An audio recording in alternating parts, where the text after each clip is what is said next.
ఇంకా తెలంగాణ రాష్ట్రంలో వాళ్ళ నాయననే ముఖ్యమంత్రి, వాళ్ళే అధికారంలో ఉన్నారని ఒక భ్రమలో మాట్లాడుతుండు.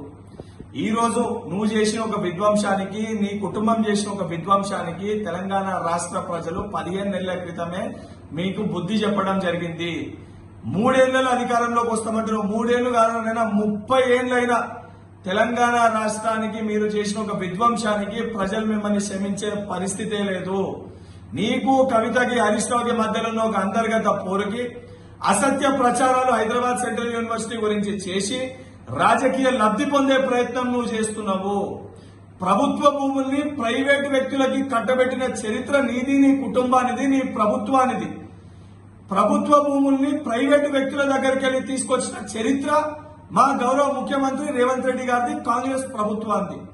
గతంలో ఎంతో మంది ముఖ్యమంత్రులు చెయ్యలేంది ఆ 400 ఎకరాల ప్రభుత్వ భూమిని ప్రైవేటు వ్యక్తుల దగ్గరికి వెళ్లి న్యాయపరంగా కొట్లాడి తీసుకొచ్చింది గౌరవ ముఖ్యమంత్రి రేవంత్ రెడ్డి గారు.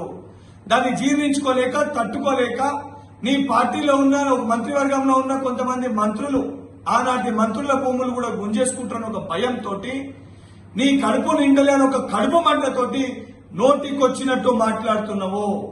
అటవీ భూములని గుంజుకున్న చరిత్ర మీది. కాళేశ్వర ప్రాజెక్టు నిర్మాణం కోసము 7,829 ఎకరాల్ని తీసుకుంది మీరు.